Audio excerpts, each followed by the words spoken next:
여러분 반갑습니다. 오늘은 중국 금 이야기입니다. 지금 세계적으로 금값이 많이 올라가고 있지 않습니까? 금값이 올라가는 그 이유가 크게 두 가지를 지적을 할 수가 있는데요. 첫 번째가 달러의 약세 전환. 트럼프 대통령이 오면서 달러 가치를 의도적으로 좀 하락시키려는 듯한 그런 움직임을 보이고 있습니다. 미국의 제조업을 살리고 또 그 제조업 육성을 통해서 무역수지 적자를 해소하기 위해서는 달러를 약세로 만드는 것이 상당히 유용하거든요. 달러가 약세가 되면 미국 기업들이 입장에서는 국내에서 상품을 파는 것보다도 해외에서 물건을 파는 게 가격 경쟁력 면에서 훨씬 더 유리해지고요.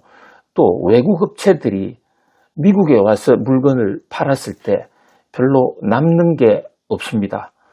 따라서 달러 약세는 중장기적으로 미국의 무역수지 적자 해소와 제조업 경쟁력 강화에 굉장히 유효한 수단이죠. 프라자 합의 1985년에 미국이 취했던 이 프라자 합의 같은 또 하나의 제2의 프라자 합의가 나올 수도 있다라는 얘기도 있지 않습니까?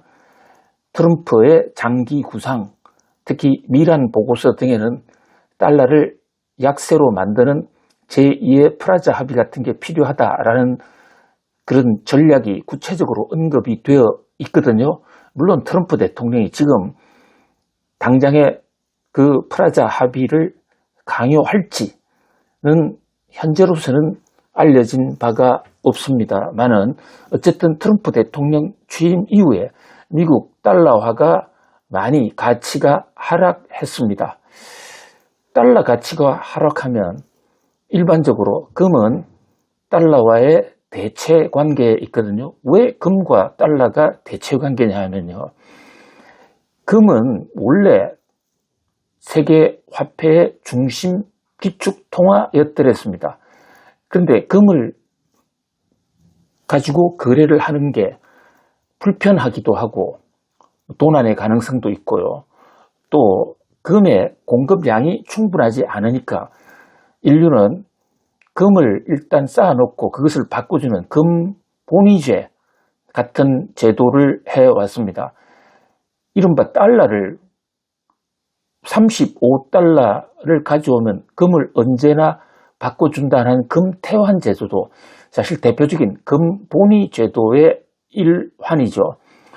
그런데 달러 발행량이 늘어나면요. 금과 달러를 서로 연동해 놨는데 금의 가치는 폭등할 수밖에 없습니다. 물론 다른 요인이 있다면 상승 하락의 변수가 또 다른 요인에 의해서 변동이 되겠지만 적어도 세계 경제 여건이 일정한 상태에서 달러만 발행 물량이 늘어나면 금의 가격은 오르고 달러의 가치는 떨어질 수밖에 없습니다. 지금 현재의 모습이 바로 달러 하락과 금값 상승 이렇게 볼 수가 있습니다. 자, 두 번째 금값이 오르는 핵심 요인은 중국이 지금 금을 집중적으로 사 모으고 있거든요. 중국은 무역수지 흑자국입니다. 최근 20여 년 동안 오랜 기간 동안 무역에서 엄청난 돈을 벌어들였습니다. 중국도 수입을 하죠. 그러나 수입에 나가는 달러보다는 수출을 해서 벌어들이는 달러가 훨씬 더 많았습니다. 그게 이제 누적적으로 쌓이고 이게 외환 보유고 형태가 되지 않습니까? 중국의 이 외환 보유고, 자, 중국의 외환 보유고가 얼마냐? 3조 한 3천억 달러 됩니다. 우리나라의 외환 보유고가 4천억 달러인 것을 감안할 때 중국의 외환 보유고는 엄청나게 많은 것이죠. 세계 1위입니다. 무역해서 벌어들인 돈으로 지금 미국은 달러를 갖고 있는데요. 그 외환 보유고 중에 대부분은 달러지만 금도 외환 보유고로 인정을 받습니다. 그러니까 금을 사 모으게 되면 금값이 오를 때 재테크 전략이 될 수가 있죠. 물론 금이 언제까지나 오르는 것은 아니겠지만 위험 부담도 있을 거예요. 그렇지만 요즘처럼 금값이 오르는 상태에서는 연방준비은행에 금이 모자라서 미국은 더 지금 확보해야 된다는 그런 상황 속에서 금값이 오를 가능성이 있죠. 또 달러가 계속 약세가 되면, 그래서 중국 인민은행이 재테크 차원에서 시세 차익을 더 늘리고자 하는 면에서 단기적으로 금을 사 모으는 것도 있고요. 또 금이 결국 많아지면 중국 위안화의 공신력이 높아집니다. 지금 미국과 전쟁을 하고 있는 경제 전쟁이죠. 무역 전쟁을 하고 있는 중국 입장에서는 위안화 가치가 높아지면 사실 달러의 기축통화 제도를 허물 수가 있고 통화 패권을 중국이 가져올 수도 있는 것입니다. 물론 이것은 장기적인 일이고 현재 중국이 보유하고 있는 금의 양 또는 그 보유 증가 속도에 비추어 봤을 때 단기간에 중국의 금이 많아지기 때문에 중국이 기축통화국이 될 것이다 라는 것은 좀 상당히 앞서 나간 얘기이기는 하죠. 그러나 꾸준히 모은다면 특히 중국 사람들의 그 전략은 5년, 10년 단위가 아니라 100년, 200년 단위다라는 관점으로 봤을 때 중국의 미래를 위해서 금을 조금씩 사 모으는 것도 필요하죠. 거기다가 또 하나 중요한 변수가 바로 미국 국채입니다. 그동안에 중국은 무역수지 흑자로 늘어나는 돈, 새로 추가로 들어오는 돈의 상당수를 금이 아닌 또 달러도 아닌 미국 국채를 샀습니다. 자, 지금 외환 보유고가 크게 달러, 금, 그 다음에 미국 국채 요 세 가지가 3대 외환 보유고 대상 수단인데요. 우선 달러를 가지고 있으면 달러 그 자체는 이자가 안 나오잖아요. 그리고 달러도 약세가 될 수가 있고 또 그 다음에 금 역시 아무리 보유해도 이자가 안 나옵니다. 또 금값은 역사적으로 보면 반드시 오르기만 한 것은 아니거든요. 일각에서는 뭐 확인할 수는 없지만 금값에 대폭락이 온다 이렇게 주장하고 있기도 합니다. 그래서 좀 불안하죠. 전반적으로는 포트폴리오 위험을 분산시키기 위해서 금과 국채, 달러 이것을 분산 투자해 왔던 게 중국 인민은행이 전략이고요. 그중에서 미국 국채는 미국이 망하지 않는 한 국채를 상환하지 않을 리도 없다. 그래서 상당히 안전한데 달러나 금과 다른 것은 국채에는 이자가 있다고요. 요즘 미국 국채 이자 10년물 기준으로 4%까지 올라가 있지 않습니까? 그러니까 국채를 사 모으면 중국 인민은행 입장에서는 이것은 외환 보유고도 되고 또 돈이 안정적으로 늘어난다. 금처럼 폭등하는 건 없지만 또 금처럼 떨어질 위험도 거의 없지 않습니까? 그런 면에서 국채를 많이 선호해 왔어요. 한때 중국이요, 미국 국채를 1조 5천억 달러 이상을 보유해 왔었더랬습니다. 외환 보유고가 3조 3천억이라고 말씀드렸는데 외환 보유고 중에 거의 절반가량을 미국 국채로 보유했던 적이 있었더랬습니다. 그런데 8, 9년 전에 트럼프가 1기 백악관을 장악했을 때 그 당시에도 지금처럼 중국에 대해서 관세 위협을 하면서 여러 가지 무역 공격을 했고 미국과 중국 간에 무역 전쟁이 터졌더랬습니다. 그때 시진핑 국가주석이 공개적으로 선언하지는 않았지만 미국의 공격으로부터 벗어나서 자립할 필요가 있겠다라고 생각을 했는 건지 아니면 미국에 공격적으로 보복을 할 것이라고 생각해서 그런 전략을 썼는지 그 이유는 알 수 없지만 약 8년 전, 9년 전부터 중국이 미국 국채 보유량을 계속해서 감소시켜 왔습니다. 무역 흑자는 늘었는데 미국 국채는 계속 축소. 그러니까 추가로 무역 흑자 내는 거 가지고 국채를 안 샀던 것은 물론이고 있던 국채마저도 만기가 되거나 또는 만기가 도래하지 않다 하더라도 중간에 팔았다 이렇게 볼 수가 있는 것이죠. 현재 중국이 보유하고 있는 국채 가장 최근 통계로요. 7,590억 달러입니다.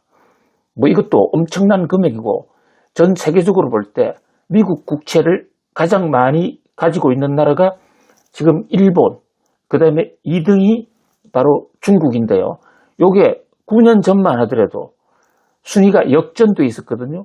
중국이 1조 5천억 달러 정도를 보유함으로써 세계 1위, 또 일본이 한 1조 원 정도 보유함으로써 세계 2위였는데 지금은 중국이 1조 5천억 달러를 보유함으로써 단연 1위입니다. 그리고 중국은 그 사이에 슬금슬금 눈에 보이지 않게 계속 팔아서 그 잔고가 상당히 많이 줄었습니다. 그래서 1조 5천억에서 7조 5천억 달러로 7,500억 달러로 줄었다. 거의 반토막이 난 거 아닙니까?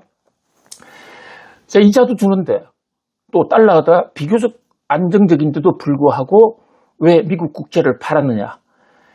자, 이 미국 국채를 사주니까 미국이 중국에 대해서 감사한 줄도 모르고 오히려 공격을 한다.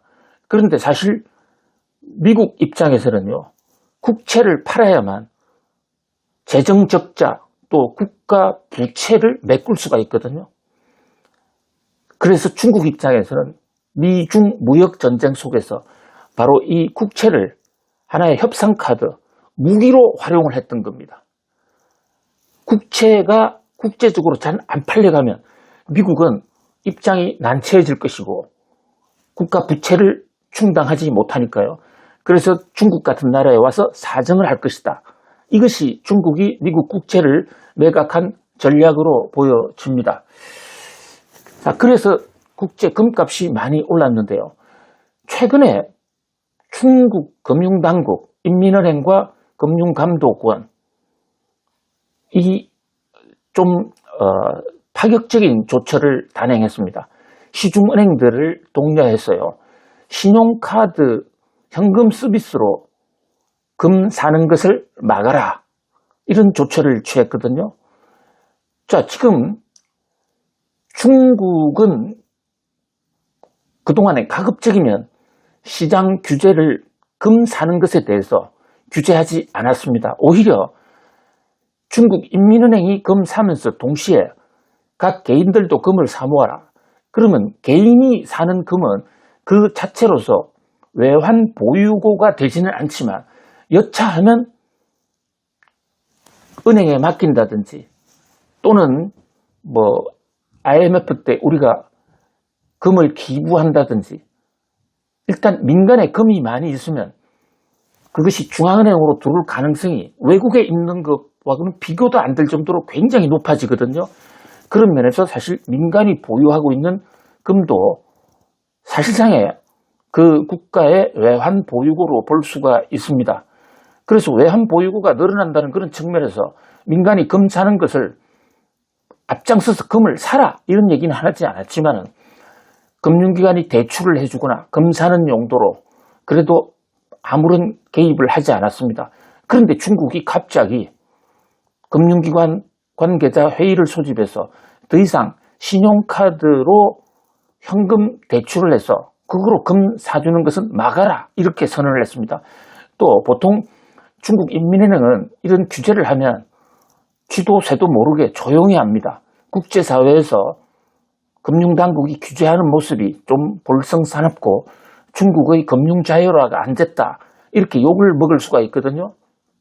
자, 그런데 이번에는 아예 내놓고 각 은행들이 개인들의 이 신용카드 대출을 통한 금 매입을 차단했다는 것을 정부 보도 발표로까지 지금 선전을 하고 있습니다. 자, 이 대목에서 중국 정부가 왜 이런 조처를 내렸을까? 두 가지로 보여집니다. 첫 번째 조처는 너무 대출이 많아지면 가뜩이나 요즘 중국 경제 어려운데 나중에 한꺼번에 망할 수도 있겠다라는 금융 안정관리 차원에서 이런 조처를 취했을 수도 있고요. 그렇다면 이것은 금값에 큰 영향을 줄 것으로 보이지는 않습니다. 그런데 두 번째, 지금 미국과 중국 간의 무역 협상 속에서 거대한 빅딜이 일어나고 있거든요. 그 빅딜 중에 하나가 지금 중국이 미국의 국채를 대량으로 사줄 수도 있고, 그러면서 달러와 환율을 중국 입장에서 평가절상, 미국 달러와 입장에서는 평가절하하는 이런 제2의 프라자 협상도 논의가 되고 있습니다. 자, 이런 프라자 협상이 된다면 당연히 그 패키지로 중국이 금을 집중적으로 사모으는 거, 이것도 좀 자제하라는 미국의 요구가 있을 것으로 보이거든요. 만약에 미중 무역 협상의 타결로서 또는 앞으로의 협상 어젠다로서 중국이 미국 국채를 많이 사고 당분간 금을 덜 사겠다. 경상수지 흑자로 생긴 돈으로 그동안에는 주로 금을 샀는데 이제는 그거로 미국 국채를 사준다면 금을 살 수 있는 여력이 그만큼 좀 줄어들겠죠.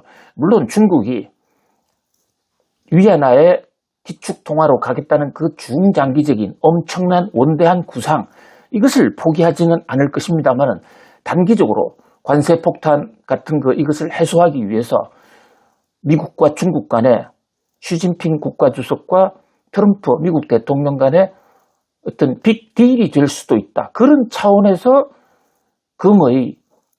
금 매입을 위한 신용카드 현금 인출을 막아라 라고 조치를 했다면 당분간 금값에 좀 영향을 줄 수도 있습니다.